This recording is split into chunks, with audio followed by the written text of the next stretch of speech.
Thank you so much for joining us. This is Business Day. Our issue of discussion today is the looming global crunch. Now, what this is going to do to the country Zambia, as well as just the international market as well. Now, let's start with just taking you back a little bit in history here. Now, the financial crisis of 2007-2008, also known as the global financial crisis and the 2008 financial crisis, is considered by many economists to have been the worst financial crisis since the Great Depression of the 1930s. It began in 2007 with a crisis in the subprime mortgage market of the United States, and developed into a full-blown international banking crisis with the collapse of investment bank Lehman Brothers on September 15th in 2008. Now, excessive risk-taking by banks such as Lehman Brothers helped to magnify the financial impact globally. Massive bailouts of financial institutions and other palliative monetary and fiscal policies were employed to actually prevent a possible collapse of the world financial system. The crisis was nonetheless followed by a global economic turndown and the Great Recession.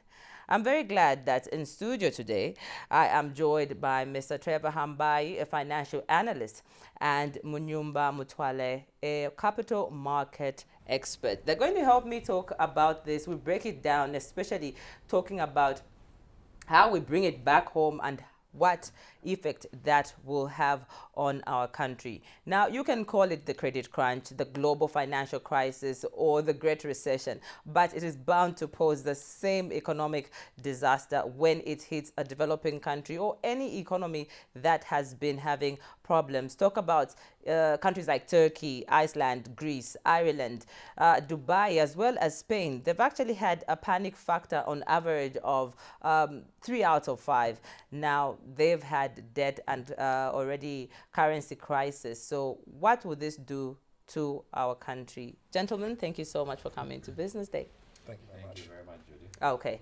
So if we look at Zambia, or maybe let me start with this. How does this pan out for you generally when you hear such figures going on in the media? Well, what actually pans out for us is that the crisis itself is not as bad as it was the last time. And I think that's where we sometimes have to really look into the dynamics of both. The previous one that led up to 2008 was due to a lot of financial innovations that exacerbated a problem that was there. But what's happened now is that there was a lot of regulation in the Western world that has now contained some of these problems and these issues that have broken into the financial crisis, so into the financial markets. So we do have to be very careful of the comparative. There is a slowdown coming, and it's more a slowdown due to different factors, such as China-America relations, such as potential oil markets. Trade wars. Various things. Yeah, the trade wars will actually play a fact, as in China has actually just recently declared under the POBC that the People's Republic, the Bank of China, was actually saying that due to the trade wars, they're actually seeing a slowdown hitting their economy, and therefore you're seeing that their growth prospects have gone from 6.5 to 6.3. Right now, China is growing at the slowest rate it's ever grown in the last 9 years, and they're the backbone of the global economy at the moment. So what we do have to look at is, yes, we are heading towards a bit of a cooling period, but it's more of the end of geosynchronous hypergrowth than it is really the turning into a crisis yet. But we can see there might be something coming along, but it's not really a full-on crisis yet. Okay, what's your opinion on this one? I should agree. I mean, I do not actually see a recession. What we have is a slowdown in economic growth, and this is consistent with the global trends. The Americans have got issues regarding their tax cuts, which is trying to improve growth, and they expect that this might increase their growth by 1.2% by 2020. The European zone has got issue with Brexit. Speculation there has reduced growth in the European zone, and the UK economy has grown at the slowest rate in the last 10 years. And it was one of the G7 the fastest growing G7 countries, but now it is one of the slowest, other than Italy. Then the issue regarding obviously China, which is the Trump factor, the global war on trade is going to affect China. China is also changing their strategy in economic growth, that they are moving from construction to consumption to drive their economy. And that is also going to have dynamics that come into play in terms of what the demand is going to be in the market. And when you put all these factors together, they're actually speaking to a slowdown in growth. But interesting is that what I see is that ground zero as to where this war is going to be is Africa. Africa holds all the resources that drive the European economies and developed economies. And China has been moving with this strategy of having to have greater access on the African continent. And they know what they're doing by 2030. So what you're saying makes me start to think, have we been planning? Are we ready for something like this? Should it happen? Should it not happen? Are we even ready for something like this? As a country, we are not ready. Unfortunately, the biggest challenge that we have as a country is that we're a single commodity dependent country, and we depend on copper exports as the biggest resource revenue that we can generate. Anything that happens regarding revenue generated by our mineral exports then puts us in that we have shocks that the country cannot carry. One of the biggest issues that we also have that supports this is our debt position as a country, that since we have a high debt position, which required us to have hard currency to be able to service that debt, puts us in a very difficult position. So it will be very difficult as a country for us to be able to take this risk. Okay. Now, according to UNCTAD, there's a report, the latest report by UNCTAD with some figures I have here. They're saying the capital flows from the non-financial sector to invest globally have actually declined. Now, global foreign direct investment, FDI flows, have actually fallen from 23% we're talking about 2017, to about 1.43 United States dollars. What those figures, comparing them, because I keep bringing it back to Zambia, because like Mr. Hambai was talking about, we are so dependent on investment, but foreign investment, especially when you look at the mines. So when you look at these things, how is this going to just pan out for Zambia? Well, the one thing you have to bear in mind is when you're dealing with global shocks, you have to find ways to insulate yourself. Now, unfortunately, the best way to insulate yourself is investing in your own country, owning your own assets, and owning your own economy. Now, we as Zambians, personally, we don't rank highly on investing in our own country. And one thing we've seen over the last set of years, and I think this is where even our weakening of our economy we haven't noticed, is that emerging market inflows have been as flat as they've ever been. They haven't moved. People are not investing as much as they should be. As investment maybe could have grown, the emerging market inflows have flattened out. So we're also at the mercy of global investors. Now, global investors rely on sentiment, risk appetite, so many factors, geopolitical factors come to play. Now, for us, if we are not insulated by our own level of investors, we end up having problems in our market. I'll give you case in point. We have a growing foreign complement of our government debt. Okay. Now, if the foreign investors start to have their own problems, they sell off government debt, increasing the potential yields for those government debts. So should the government have to issue fresh debt, these are the rates that people are expectant of.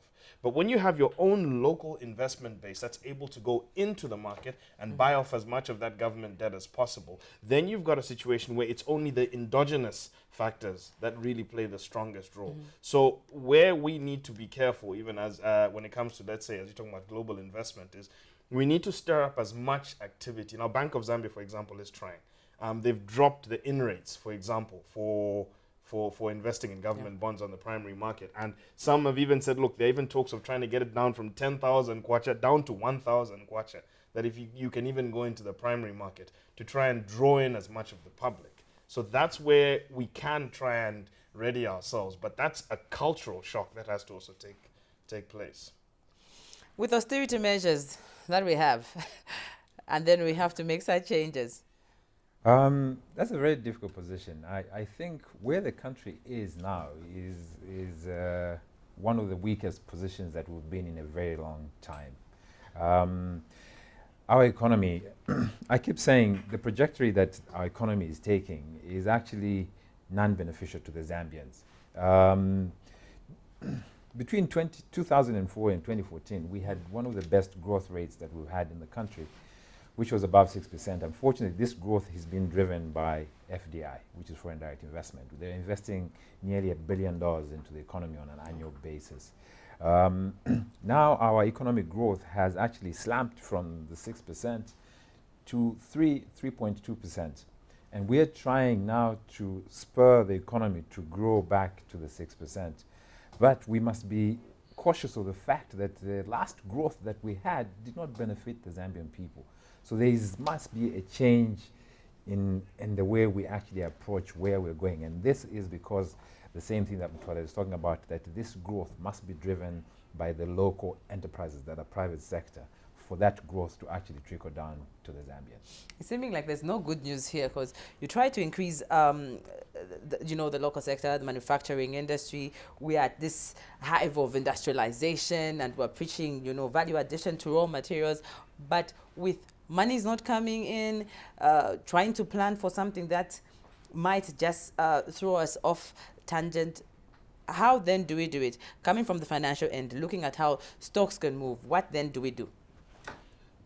Well, the first step you have to really look at is the base of investment. I think that's where we need to go back to the basics. Okay? And back to the base of investment is we have got a starvation in the private sector of seed capital, for example, where people get to start these businesses. For example, like you said, like you put into the manufacturing sector. Now, the manufacturing sector, when you look at the profit levels across the last 4 years, has been one of the most stable. And one of the best performing in terms of, there are some which are higher, but the most stable and the most consistent has been the manufacturing sector. And that's because the manufacturing sector mainly services the country. So the demand has been stable. But when you get into the mining sector, for example, there are some years where it's really good, and then some years where there are losses made, because that's now the clients are outside of the country. So we need to try and internalize. Now, it comes down to giving as much conditions that are conducive to domestic growth, domestic business growth, and domestic startups. Now, we are getting to that situation where I think let's not throw the doom and gloom button out too quickly. We are getting there where we're having a lot more graduates coming out who are not finding work. And that's ground zero for an industrial revolution or an entrepreneurship revolution. That's usually ground zero. It happened in Kenya before, when they now started having too many people coming out of university with no jobs waiting for them. They had to start innovating, and they had to start working, and they had to start creating. So we're at that point, but all we need to do is then we need to look at our policy and aim it at that. How do we get the youth to stop just getting out of school looking for jobs, and get them to start developing businesses, sustainable businesses? And how do we get a market where we can get them accessible capital? Now, one thing just to point out is we as people also need to get into the habit of saving as much as possible. Because I was going to ask Mr. Hambai to say, how do our finances look if I'm going to get funding from this end, be it a loan, be it because there are a lot of people who are getting into entrepreneurship. Parker came through the other week on Business Day, and they talked about awesome numbers who are going through to register, just to formalize their businesses, and it's growing by the day. I have a passion for my SMEs. Mm-hmm. And you know, the thing is, yes, I do agree in terms of that the biggest problem that we have as a country is that obviously there is no financing to support the private sector, especially the SMEs. And one of the key aspects is you might be able to say, look, all the SMEs that are starting, most of them, 80%, start their business from money from their savings, either their savings from friends and relatives, and that is the money they put together to start their business, because there's no financial institution that is going to support a startup. And that is key to this. One of the things that it does is obviously that a lot of SMEs that start their business are undercapitalized from the time they actually start, which increases their risk, their chances of actually having to fail in terms of their business, because they're having to cut cost. And if you're able to borrow from the financial institutions, the rates are so high, you cannot borrow for long-term investments. They borrow for short-term needs. And that has put the position that the local industry has not been able to compete with FDI, because the FDI has got incentives in terms of their tax holidays, their rebates on imports, and obviously that they do not pay any tax on their profits. Mm-hmm. And so the competitiveness in terms of on the ground is unfair to the local enterprise. And that's why every sector in our economy is actually, the biggest players in every sector of our economy are foreign companies, whether you're looking at retail, whether you're looking at mining, whether you're looking at tourism or agriculture. So we need to be able to put a system that allows seed capital to be available for SMEs. But before we even get to seed capital, we need a policy. There is no policy in this country that supports the local private sector to invest. So there are no incentives for the local enterprise to actually go into business, which should be able to put them at the same playing field as the foreign investors. Definitely. Maybe somebody should get into, dividends, go into stocks. Would you advise that? Looking at, if you are so hard up, where do I get the monies? Well, if you're looking right now, for, how are the movements there? well, if Do you're you looking get at much from that? stock market, you get your 2, 5%, 10%, at maximum 5. I mean, that's where the dividend yields come in. But when you're investing in stocks, you're mainly looking at the valuations. Now, that's a market that's also been driven a lot by global sentiment. Our stock market has been driven a lot by FDI. So when we have a drought of foreign portfolio investors, we literally see our whole stock market take a slump, because they take positions that are able to reorganize our market. So I would even say one of the greatest things we need, alternatively, I mean, looking at the different forms of capital, whether it's going into, as we said, as an individual, whether it's going into bonds, stocks, whichever, if we can just have a flood of individual capital going into the market, just the individuals for a start, and the businesses that have reserves for a start, flooding as much of their own capital into the market, what you do is you're making capital cheaper around the whole industry. That's the first step we're trying to look at. And obviously we need some form of policy that prioritizes investing in these. And then eventually, when maybe interest rates and everything come down to a point, that's when stocks become even more attractive to people. And when you have a drought of where to invest when it comes to stocks, but stocks are the most attractive, you start going into private investment. You start going into seed capital. The irony. So that's the way. The irony. So I think the first step would be us as the individuals, for one. Not just, a policy would be great, but just the individuals for start saying, look, it's time for me to get active and saving. Number one. And number two, that will actually protect us from whatever crises are coming, maybe not even crises, just even slowdowns. When there's slowdowns in the economy, you have your savings to buffer you as an individual. When you're looking at maybe sending your child to college, all sorts of things, you have those things to buffer you. So we do actually need to also look at how to get our people saving and investing in order to create a conducive capital market for as much of this. Okay. Now, when I look at, you've spoken of Asian countries, you've brought it back to, Europe, America, then come back all this way to Africa. When you look at the systems, capitalists, socialists, communists, for Zambia, we are somewhere, I think, in between all these. Will this have an effect? In all honesty, just to kick it off, in all honesty, everyone is in between. I mean, don't even even America will tell you we are capitalists, but they've got welfare systems. They've got some form of support for people. Everyone is always in the middle of this. With us, I think the only thing that we have to be wary of is we are attempting to move towards a capitalist economy, but we're not building enough capitalists. And that goes back to the point of our SMEs. So this is where we're struggling here. You're trying to run a capitalist economy, a free market economy, but there's nobody coming up with anything, or very little people coming up with anything.